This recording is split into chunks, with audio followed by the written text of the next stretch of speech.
నమస్తే, welcome to good morning Bharat. ఈరోజు ఉన్నటువంటి వార్తలు అనుకున్నటువంటి వాస్తవాలు విశ్లేషణ చేసుకునేటువంటి ప్రయత్నం చేద్దాం.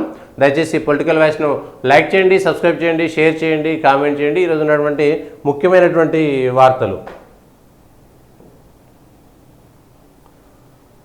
కేసీఆర్ను విచారించాలి, ఆయనకు లై డిటెక్టర్ పరీక్షలు చేయాలి, అప్పుడే కాళేశ్వరం విషయాలు బయటకు వస్తాయి. జ్యుడిషియల్ విచారణ ఆ 3 బ్యారేజీలకే పరిమితం. ఫోన్ ట్యాపింగ్ను పట్టించుకుంటే కక్ష సాధింపు అంటారు. దీనిపై వాళ్ళు సిబిఐ విచారణను డిమాండ్ చేయట్లేదేం? రాష్ట్ర చిహ్నంలో రాచరికానికి చెందిన గుర్తులు ఉండవు. రాష్ట్ర గీతం రూపకల్పన బాధ్యత పూర్తిగా అందశ్రీదే. కీరవాణి విషయంలోనూ పూర్తిగా ఆయన ఇష్టం ప్రకారమే. ఢిల్లీలో మీడియాతో ఇష్టాగోష్ఠి సందర్భంగా సీఎం రేవంత్. ఇది పెద్ద ఇష్యూ అయిపోయింది. తెలంగాణ వచ్చిన తర్వాత 10 ఏళ్ల తర్వాత ఈ రాష్ట్ర చిహ్నాన్ని మార్చేటువంటి అంశంలో కానీ, రాష్ట్ర గీతాన్ని మార్చే అంశంలో కానీ, రాష్ట్ర గీతం విషయంలో అందశ్రీ కీరవాణి అనేటువంటి మ్యూజిక్ డైరెక్టర్ని ఎందుకు ఎంచుకోవాల్సి వచ్చింది? తెలంగాణ వాళ్ళు లేరా? కీరవాణి తెలంగాణ ఉద్యమం సమయంలోనే తెలంగాణకు చేసిండా? ఇంతమంది ఇన్ని కోట్ల మంది వ్యూస్ వస్తున్నటువంటి తెలంగాణలో ఉండేటువంటి అనేక మంది ఫోక్ కానీ, జానపదాలు కానీ, తెలంగాణకు సంబంధించినటువంటి మ్యూజిక్ డైరెక్టర్లు కొన్ని కోట్ల మంది వ్యూస్ వస్తున్నాయి. కొన్ని కోట్ల మంది ఎంజాయ్ చేస్తున్నటువంటి తెలంగాణ మ్యూజిక్ డైరెక్టర్లను ఎందుకు ప్రోత్సహించలేదు?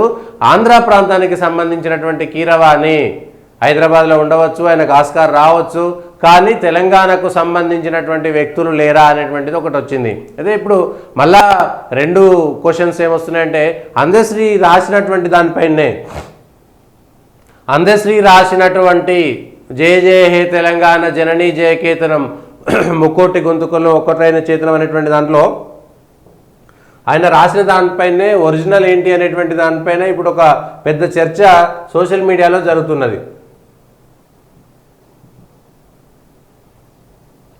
ఇది తెలంగాణ గీతాన్ని రాసిన కీర్తిశేషులు పప్పు నారాయణాచార్యులు ఎల్లారెడ్డి నిజామాబాద్ను స్మరించుకుందామని ఇది సోషల్ మీడియాలో బాగా చక్కర్లు కొడుతున్నది.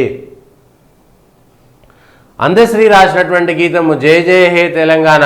అందశ్రీకి నిజామాబాద్కు సంబంధం ఉంది. అందశ్రీ నిజామాబాద్లో ఉన్నారు. అప్పుడే పప్పు నారాయణాచార్యులు రాసినటువంటి గీతాన్ని ఆయన కాపీ చేయడమా, దాని నుంచి ప్రేరణ పొందారనేటువంటి అంశం పైన కూడా ఇప్పుడు రాష్ట్ర వ్యాప్తంగా చక్కర్లు కొడుతున్నది.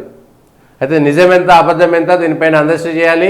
అందశ్రీ కీరవాణిని ఎందుకు ఎంచుకున్నారనేటువంటి దానిపైన కూడా ఇప్పుడు 2 విధాల చర్చలు వచ్చినాయి. కేసీఆర్ తెలంగాణ ఉద్యమాన్ని చేసినాడు అనేటువంటి వ్యక్తి కేసీఆర్ కాళేశ్వరం ప్రాజెక్టు ఆంధ్రోలకు ఎందుకు ఇచ్చిండు, మిగిలినటువంటి ప్రాజెక్టులు ఆంధ్రోలకు ఎందుకు ఇచ్చిండు, కేసీఆర్ వచ్చిన తర్వాత చుట్టుపక్కలంతా ఆంధ్రోలను ఎందుకు పెట్టుకుంటూ తెలంగాణ ఉద్యమకారులను ఎందుకు కలవలేదు, తెలంగాణ ఉద్యమకారునికి నేనే ఛాంపియన్ అనుకునేటువంటి కేసీఆరే ఆంధ్ర వాళ్ళ చుట్టూ తిరిగిండు. ఆంధ్ర ఓటర్ల కోసము టీడీపీలో ఉన్నటువంటి వాళ్ళను అసలు తెలంగాణ ఉద్యమానికి సంబంధం లేనటువంటి వాళ్ళను తీసుకొచ్చి టీఆర్ఎస్లో చేర్చుకుని వాళ్లకు టికెట్లు ఇచ్చినప్పుడు లేనిది